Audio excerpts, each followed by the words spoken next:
Hello, hello. Good morning, good afternoon, good evening, wherever you may be joining us from. Thank you so much for tuning in to this edition of our Notion at Work webcast. I am William Nutt, as usual, and I am the founder and chief strategist at Nut Labs. We're an integrated digital strategy firm and Notion consultancy. And I also run the independent website Notion VIP, where I publish tools and insights about all things Notion. So you can access that at notion.vip.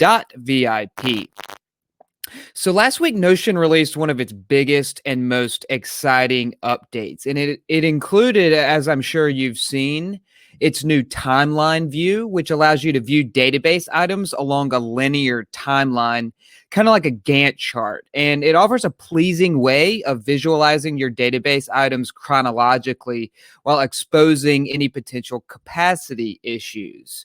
So this makes timelines useful for displaying a project's tasks and event series and other items that span various durations.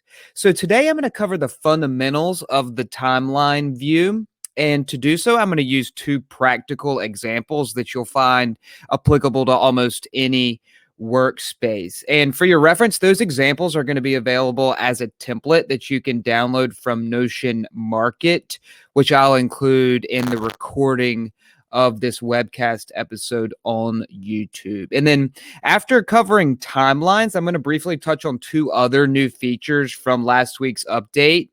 And that will be hidden page properties as well as stricter sharing of child pages. And at the end, we'll do Q&A. I'll answer your questions. But as they emerge along the way, you can use Crowdcast's Ask a Question feature at the bottom. You can submit them at any time, and we'll work through them at the end after we cover these other concepts. And if you're watching on YouTube, you'll find the Crowdcast link in the live stream so that you can hop over to Crowdcast and use that Ask a Question feature. And as always, it's just me, so let me know if there are any kind of technical glitches that may emerge with the audio or video. Danny's always great for that. Pleasure to see you back as always. Danny, I'll be popping over from my shared screen to glance at the chat just to make sure nobody's flagging any issues. So with that, I'm going to expand my screen, and we will start with just a very brief overview of Notion databases. And I apologize if this is a little elementary for anyone. It probably will be, but we want this to be useful for users of all levels. So this will be very brief, but a Notion database is a collection of items that share common properties. So, a database of cars, for example, might have properties for the car's make, its model, and its year. And you can think about databases as a table where each item is a row and the properties are columns. And a lot of users mistake databases for spreadsheets, and in a lot of ways they are similar and serve common needs, but there are some distinct differences, and we've covered those on previous editions of Notion at Work, and I've also published a lot about it on Notion VIP. So if you want any clarity, you can look at Notion VIP, and there's a post about kind of the principles of a mindful Notion user. I think we did an episode dedicated to that as well here on Notion at Work. So if you look at that, you'll be able to find some distinct differences between databases and spreadsheets if you think that would be helpful. And then for any database, you can create multiple views, which are kind of pre-configured options like filters and sorting rules and visible properties. And each view presents its items in a specified format, such as the default table format, which we talked about, but you can also display your items as a list, a calendar, a Kanban style board, or a gallery of cards. And then the timeline is the newest addition to these formats that you can use for your database views. So let's dive into the fundamentals of the timeline using some practical examples. So here we have a common database of a project's tasks. And you can see that these tasks have 4 properties. This is kind of a simplified version of tasks that you would have for a project in your workspace. Typically, they would have more than these properties, but for the sake of demonstration, I've kind of simplified it. So the title property is just the task. And then we have a date property for the time span during which the task is completed, which kind of concludes with the deadline for the task. And so this time span property, it's a date property that includes an end date. And that's important for using the timeline because every item within a timeline is going to need a start and an end typically in order to warrant the use of the timeline view. So you're going to want to use the timeline view when the items in your database have a start and an end date or time. And then we have a person property for the owner of the task, the person responsible for completing the task. And then we have a simple checkbox property to indicate when the task has been completed.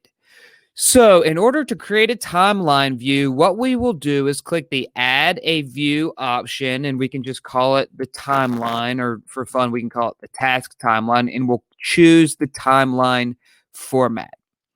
And then we'll click Create.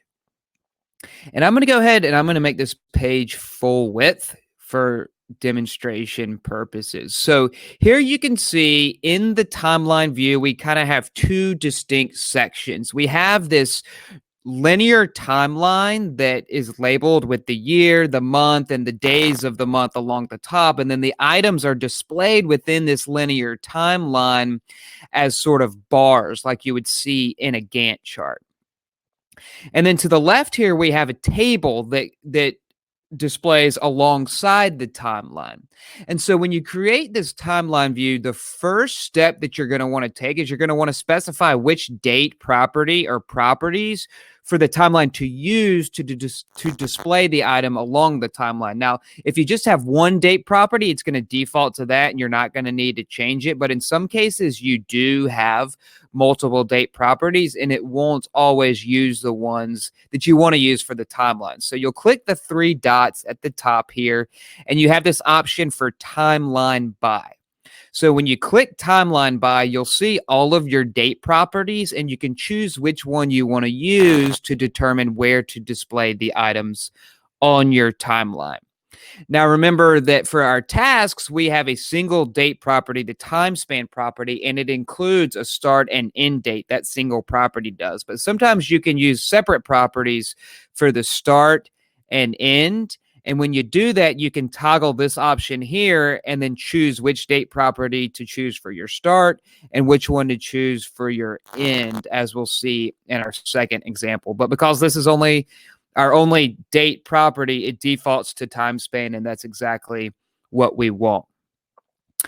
So kind of the next step that you might take is to sort your timeline. So if you choose to sort by your starting date, that's going to give you a nice chronological sort of waterfall. But in some cases, you might want to sort by other properties. But we'll just take a look here at what this looks like sorting by that starting date. When we choose the time span property, the date property to sort by, it's going to display all of these items as sort of this kind of chronological waterfall where as you scroll to the right, it works its way down in chronological order. But we'll look at another example in a second for why you might want to use a different sorting method. So another option that you're going to want to choose for your timeline is which properties to display. You can choose which properties to display within the items themselves, within the timeline, within the bars. And then you can also choose which properties to display within the table that appears alongside the timeline. So to do that, we'll go back to our 3 dotted menu and choose properties. So you can see here that we have the properties to show in table and the properties to show in timeline. So in our table, let's display the name of the task and the owner of the task. So we'll toggle on owner, and you can move these properties around to determine which order in which to display them. And then within the timeline bars, let's display the name of the task. Let's display the owner, which is just going to show the headshot of the owner. And then we'll also show that complete checkbox. So when we close this little pop-up, you can see that we've added our owner here to the table. And then we've also added the owner and the checkbox to the bars. And we have the ability to actually check and uncheck these checkboxes within the bars themselves. Now, you can also drag these bars from one date to another, and that's actually going to modify the values of the date properties. So I mentioned that you might want to sort by other methods, and one example of another property you want to sort for is by the owner property. You can use sorting as kind of a grouping mechanism. So right now we're sorted chronologically, but if you wanted to display all of the items by owner sort of grouped together, you could sort by the owner property, and that's going to group all the items by owner. But in this case, it's a little bit nicer to sort chronologically. So one other point on timelines is you're going to want to choose a scale, one that's best for viewing the items. So right now we kind of have a lot of scrolling to do in order to see all of the items. But up here, we're in the default month view. And if we choose quarter or year, we can zoom out, and that's going to display more items within a single frame. That makes it a little bit easier to see how they all appear within the series.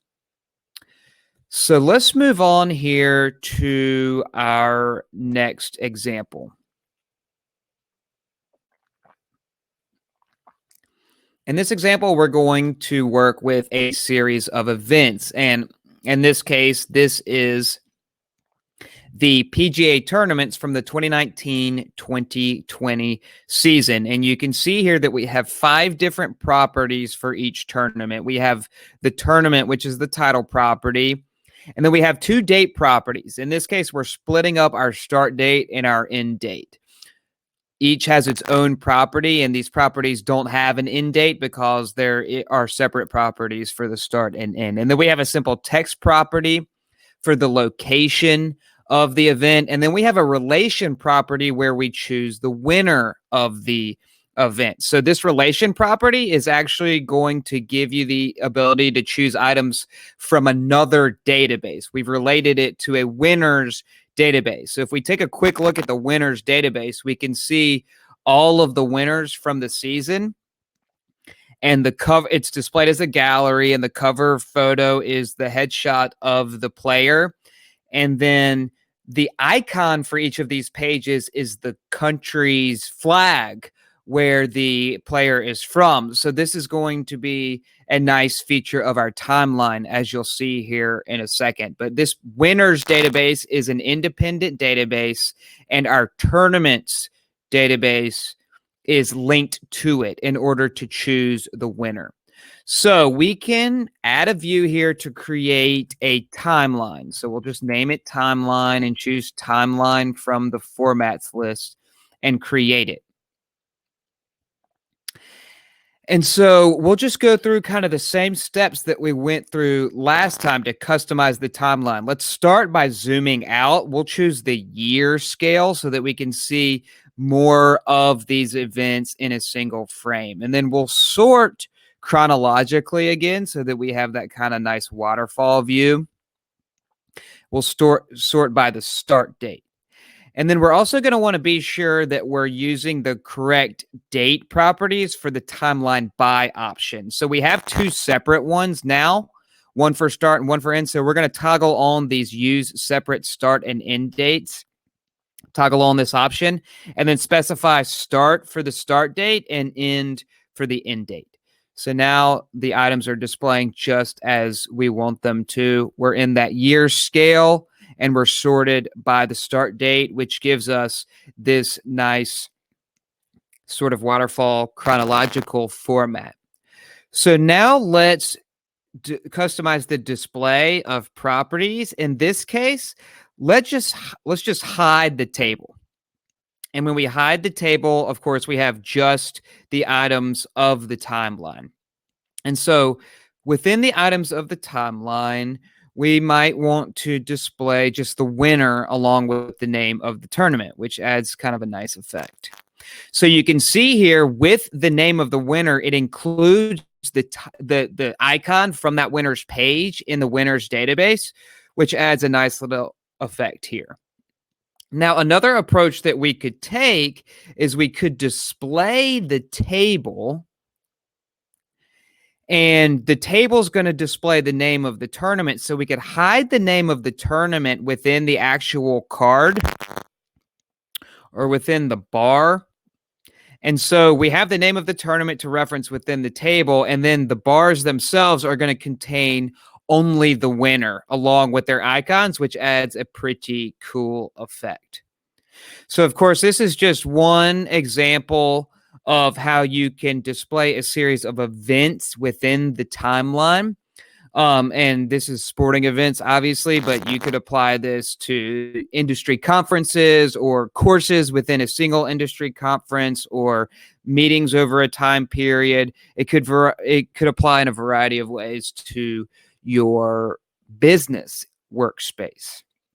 So that is that covers the fundamentals of the timeline view. And again, I'll answer your questions about that here in just a little bit. But like I said, I want to cover two other notable updates that came in last week's release. So you can click on any of the bars to open up any of the items of this database and see its inner contents. And so the first of these two updates I want to cover is the ability to hide properties within database pages. Previously, you needed to display all of the properties of a database within one of these open pages. And for many, many reasons, that was not ideal. A lot of times you want to hide properties that are not used for certain items, or just hide properties that you don't need a reference. They could just be like a formula property that performs a calculation that you don't necessarily need to see.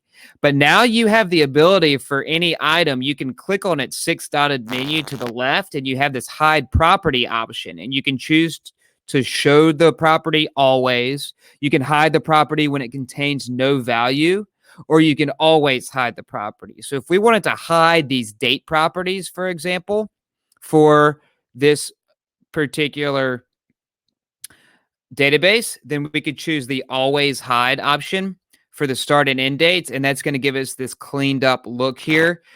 And those date properties are used only for the timeline, but not necessarily for reference when the page is open. So that is a small feature, but one that has been widely celebrated. So one other feature I want to share that's a little bit subtle, but also widely beneficial, is if you created a page within another page, and that's sometimes referred to as a child page. So we'll just call this child page. This child page is going to inherit the sharing settings of its parent page. So if we were to share this Bermuda Championship page publicly, then this child page previously would inherit those options by default, and you wouldn't be able to change it. You could widen the sharing. You can make those share settings looser, but you couldn't strengthen them or make them any tighter. So now these child pages are still going to inherit the share settings of the parent pages, but you do have the option to tighten them. So we could turn off the public share settings now and choose to restrict access. And now the parent page will retain its public sharing, but this child page is not going to be shared publicly any longer. So those are two other features that came through in last week's update that are a little bit more subtle, but really equally as useful. And so that is the fundamentals of timelines and the hidden properties, and then the sharing settings of child pages. And again, this PGA tournaments database, as well as the tasks database, both in the timeline format, you can access them on Notion VIP as a template for free as you learn how to work with timelines and may want to reference those. So with that, I'll take a look at any questions that you may have submitted, but you can always get me on Twitter at William Nutt as you're tinkering with any of these features. I love to answer questions that way, and I know Danny does too. Danny, be sure to send your Twitter handle and your YouTube information in the chat so that everybody can reference that as well. And with that, I will dive into any questions that you may have been asking. I'm not seeing in this ask a questions feature within Crowdcast.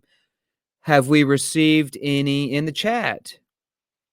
Homesick Max says there should also be the option to hide properties, but per page. The way it is now, whatever hiding option you choose is for the whole database. So that's exactly right. And Homesick Mac, I agree that eventually it would be great to get to the point where you're choosing the hide and show settings per item in the database. You can kind of achieve that now based on whether to hide or show properties based on whether any content has been populated. So if they're empty, you can hide them. If they're populated, you can show them. But you're right. I mean, that setting's going to apply to all items in the database. But I'm absolutely thrilled by the addition of those hiding abilities. So I'm not going to be too picky about their implementation in that regard quite yet, because I have a lot of properties that I use often just to make calculations that other properties reference. I never actually need to see the values of them. So now that I can just hide them and have just like an admin view of my table that displays them is a real big win for me. But Homesick Mac, you're exactly right, and hopefully we'll get to the point where you can create those settings based on each item. So Danny asks, what do you use the timeline for in a personal workflow? Honestly, I haven't considered that a whole lot yet. This kind of sports tournaments example could apply as much to a personal workspace as a business workspace. If you're participating in any kind of intramural league, or you're a dad coach and you want to track your games within a timeline and then share it with all the other parents, or if you're, a football fan, golf fan, hoops fan. We've got the NBA draft tonight, which is pretty exciting. You could implement that within your personal workspace. So the events concept within the timeline can really apply to a personal workspace as much as a business workspace. Great question there, Danny. Thank you. So Michelle asks, holiday planning or a savings plan. So yeah, I mean, there holiday planning, every view really of Notion databases can be helpful for holiday planning, and the relations feature is actually really useful for that, because when you get into holiday planning, you can consider you might have a database of people for the people that you want to give to, and then you might want to have a database of gifts that you can then relate to the people who you're giving to. But in terms of the timeline, it'd be interesting to have a timeline of holidays. If you're a content publisher, for example, at work, if you do content marketing, then you could display notable holidays along a timeline, which would be a helpful way of keeping track of those holidays, and then you can kind of plan your content around them. So holidays are definitely applicable in both business and personal workspace, and using the timeline view. All righty, a lot of chat activity now.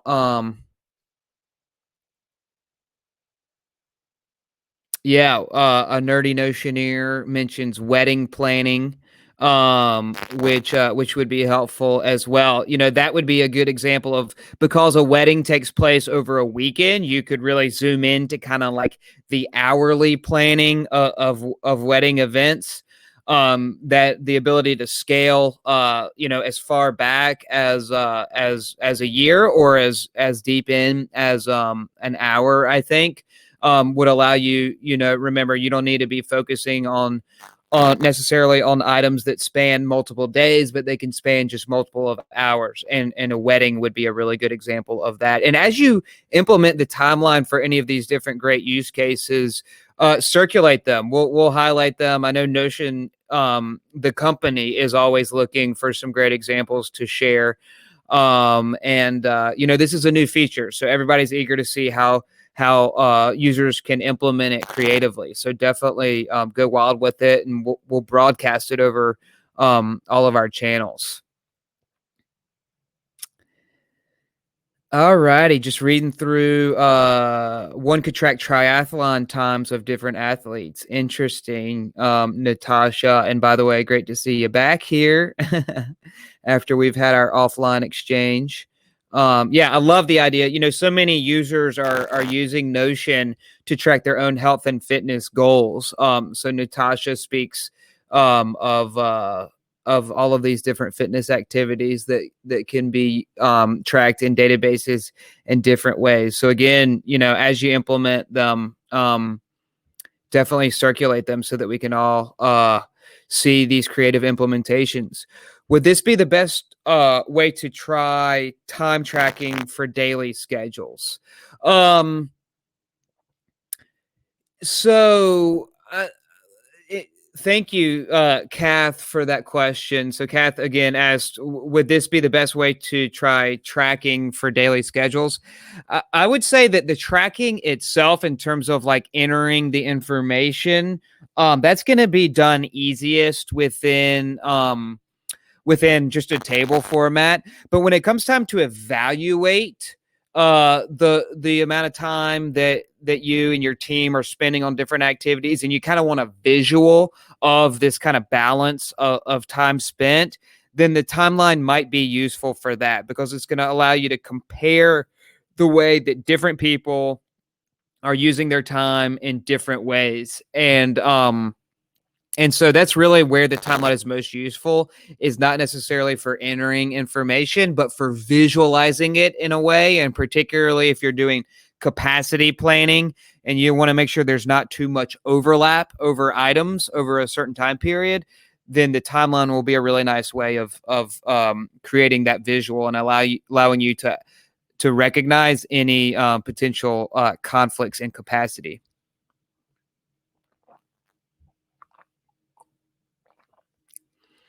So Victoria asks, I'm still not sure what to use the timeline for, but the feature is definitely a nice addition. So yeah, I was just kind of getting into that a little bit. It's really for visualizing. So consider using the timeline for, if a database is a collection of items, consider using the timeline anytime your collection of items span a duration. So an event is going to span a certain duration, but a lot of times your items will not, be bound to a particular time frame. Like, I use that example of cars. That's really like a go-to example of what a database is: a collection of automobiles that each has a make and a model and a year. The timeline's not going to make sense for that, because there's no time property for that, and there's particularly not a time property that spans a duration. But anytime you have a collection of items with a starting point and an end point, that's going to be a really good candidate for the timeline view. So really the go-to example for a timeline view is going to be project planning, when you have phases of a project or you have tasks of a project, and you want to see, if those phases or those tasks appear in a sequence. You want to make sure there's not too much overlap, or you want to make sure there's not a single person doing multiple tasks simultaneously. The timeline is going to be a really beneficial way to visualize that and see if there are any conflicts. So yeah, Darren is wishing that we had the ability to make dates relational One of the big benefits of the timeline views is the ability to move one deadline and auto update a dependent item date. Yeah, so Darren, that's a really common wish to have sort of dynamic values for dates based on other values. That would give you the ability to automate recurring tasks, and if one task is dependent on another, then you can automatically update the deadline, all that kind of jazz. And I suspect that we'll see that coming down the road. It's not there yet, but a dynamic date entry, sort of referential dates, would be really helpful. And similar to that, what I'm really most eager to see in databases is the ability to use various entry formats for the title property. Right now, the title property is basically just a text property. And I'd really love to be able to populate that value with a formula, as Airtable allows us to do, because a best practice is to use a unique value for every title. The ability to generate that from other properties would be widely useful. But really, the most demanded feature that I see in my consulting is the ability to share specific views of database without sharing the entire database. So I'm really hoping we'll see that. We'll see that here in the next round of updates. So Victoria asks, thank you for your engagement, Victoria. When entering a date, you can also determine a start date, but you can also determine an end date, but not an end time in the same property. Maybe someday. So yeah, if you can determine an end time, but if you use an end time, I think that it requires a start time and an end time. So it's basically you're either date specific or time specific for both start and end. And I think that's probably that level of simplicity is probably a good thing. There may be some outlying examples where it's helpful to have a start date and an end time, but for the most part, I think the consistency is probably useful for people. Yeah, and Darren is reinforcing my previous point about the unique ID. Yeah, just the ability to have a property type that's just a unique ID would be helpful. Darren, right now you have the ability to use that created time property, which is in its own way kind of a unique ID. And then you can use the format function to kind of manipulate that in different ways. But yeah, I mean, just to have like a sequential, like an incrementing integer would be really nice. That's another feature that Airtable has.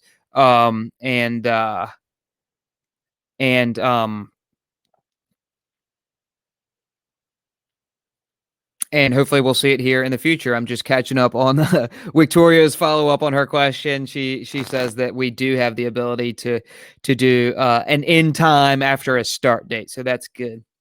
Well, thank you so much for your active engagement here. We're gonna wrap it up with that. But this will be available on YouTube. For anyone who wants to reference it moving forward, or if you didn't catch it live, it'll be within Notion's feed. I'll include links to those templates within the description. And again, you can tweet at me at William Nutt as you encounter any hurdles related to databases, to the timeline specifically, or anything else on Notion. We've got a really active community of experts that love to answer questions. And thank you so much for tuning in, and we'll see you on the web.